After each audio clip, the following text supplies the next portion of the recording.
3 o'clock in the morning. El Beheira province, Egypt. Think cool air, almost total silence. And outside this deserted cafe, there's a young man, Mustafa, just sitting alone. Yeah, he's only 20, a college student. And he's just finished this really long, exhausting train journey all the way from Giza. He's not there for coffee, though. No, definitely not. He's waiting for a phone call. A call he thinks is going to kickstart this sacred mission he's on.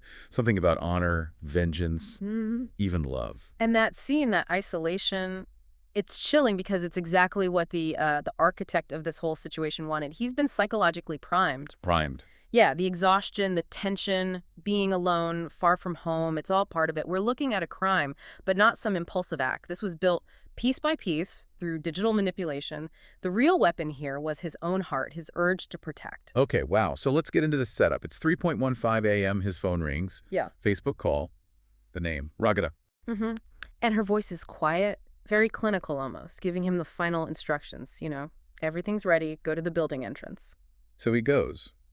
And near the entrance, there's a woman waiting. Raghda had called her. Her cousin? Just cousin, yeah. And it's quick, very businesslike. He gets the key to the apartment. And crucially, a knife. A brand new one. A new knife. Why not bring one from Giza? Seems like an extra step, extra risk. But that's the calculation, isn't it? Pure calculation. The person behind Raghda insisted he get the knife there, in El Beheira. Why, though? It's framed as concern. She told Mustafa, look, if you travel with a weapon all that way, police might stop you, search you. The whole mission is compromised. Okay, so he sees it as her looking out for him. Exactly. He thinks, wow, she cares about me, about this mission. But really, it's just smart planning by the mastermind. Risk management. It ensures their hitman arrives clean and isn't picked up early. Professional planning disguised as love. And Mustafa is completely bought in. He thinks he's fighting for justice, protecting the woman he loves from some kind of monster. To understand that level of loyalty, driving him hours across the country, you have to go back to how this whole relationship started. Online. Like the Digital Foundation, he's a college student, gets a friend request, Raghda. And it wasn't just random. The profile was, stunning pictures of an Arab model. But that wasn't even the main thing. Well, it was. The hook was the piety. It was crafted so carefully. Regular posts, lots of content, but specifically these mentions of performing the Fajr prayer, the dawn prayer. So for someone like Mustafa, maybe looking for a genuinely good moral partner. It's everything. It signals authenticity, respectability, deep faith. This isn't just some random pretty girl online. This feels like someone worthy of serious commitment, someone real. So she builds this image, 17 years old, from Alexandria, modest dreams of working in Cairo. And the first chats are polite, respectful. Very, which creates this immediate, intense connection. Mustafa felt like, this was meant to be fated almost. But then comes the manipulation, the real test. Oh, yeah, the so-called test of character. Weeks into this, Raghda delays doing a video call, says she needs to be sure about him. Which makes him want to test her, right? I read he used some vulgar language. He did. He tried to see if she was just pretending to be modest. He thought he was testing her. But he wasn't really in control. Not at all. Her reaction was scripted perfection, outrage, deep offense. She shut down the conversation, basically saying, I would never talk to a man who speaks like that. And that convinced him. Absolutely, that strong moral stand.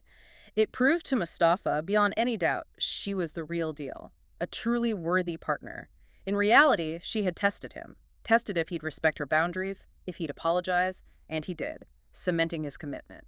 So they talk every day for a month, really intense emotional connection, and then, poof, she disappears. Total silence for 17 days. You can only imagine Mustafa's state. Desperate, worried. Until day 18, when the message arrives.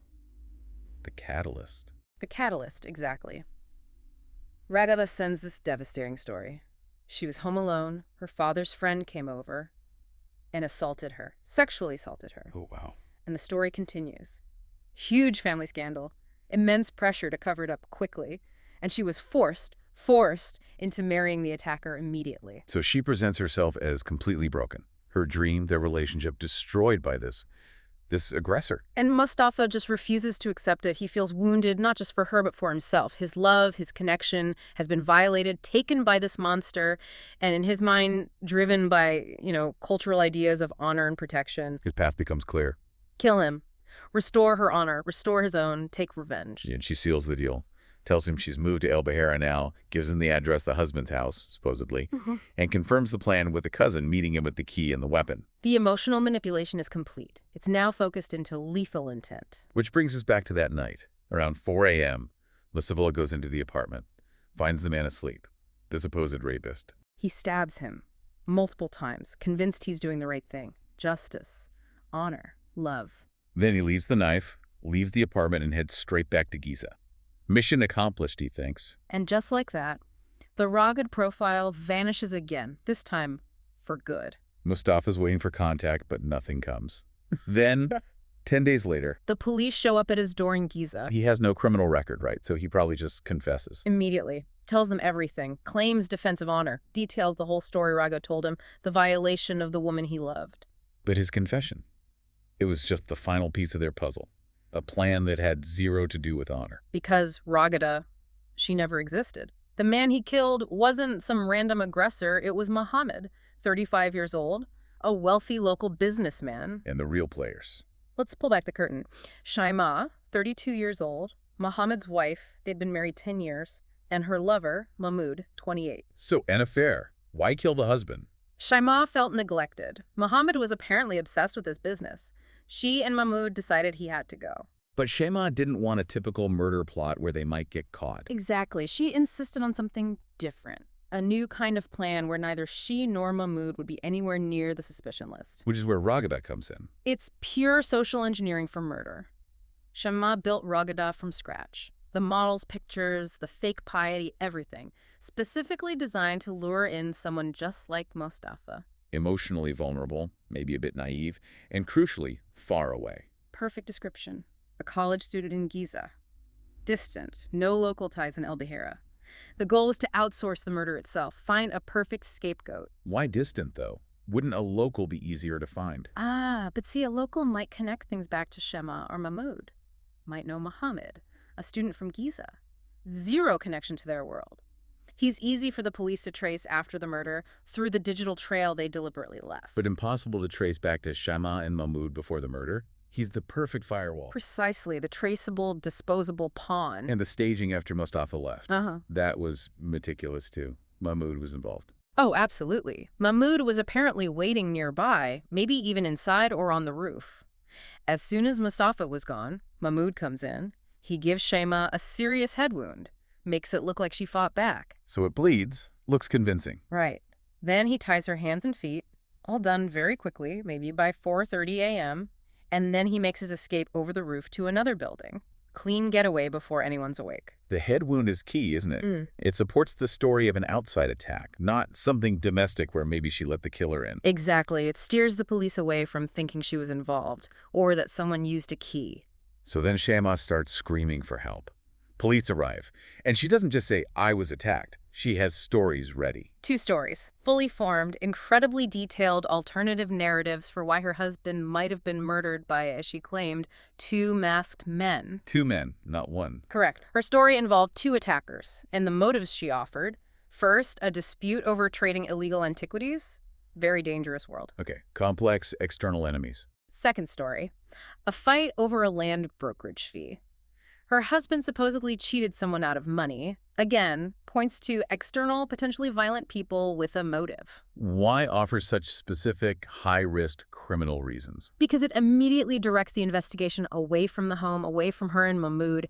It suggests organized crime, professional hits, enemies her husband made outside the marriage. Makes the idea of her letting someone in seem absurd. But the police, they were suspicious. They were. They found her composure odd. Too focused, too detailed for someone who supposedly just survived a violent home invasion and saw her husband murdered. It felt rehearsed. And that suspicion must have led them to look harder. It did, and the physical evidence started contradicting her story immediately. The CCTV footage. What did it show? Only one young man entering the building around 3 a.m. and leaving around 4 a.m. Not 2 masked men, just one. Mustafa. Okay, that blows up her story right there. Big time. And then the digital forensics team likely started digging into phone records, social media, and they find this strange, detailed Facebook profile. Raghda. And the messages. The extensive messages between Raghda and the young man on the CCTV. Mustafa? So they bring Mustafa back to El Bahera. He still thinks he's the hero. Right. defending Raghda's honor. Completely. He has no idea. And then the police arrange the confrontation. They bring Sheimaa into the room, ask Mustafa if he recognizes her. And what does he say?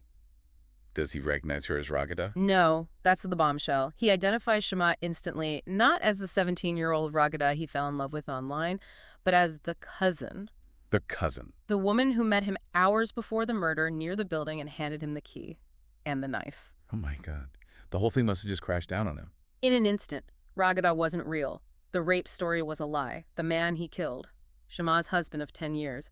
He wasn't a hero, he was a tool. A disposable scapegoat.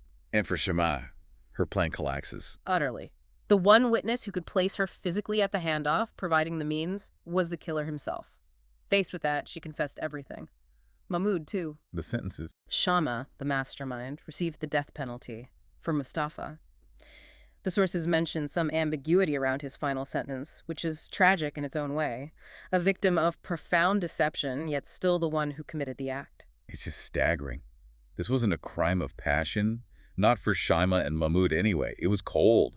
Calculated. Utterly. It was about weaponizing someone else's emotions. Taking love, loyalty, that protective instinct, and twisting it into a murder weapon they could fire from a distance, hoping it would be untraceable back to them. And the real takeaway here, it's about the danger lurking in that digital space, isn't it? It really is. It shows you how terrifyingly easy it can be for someone determined enough to manufacture an entire reality online, to build absolute trust with someone they've never met, never even video called with authentically.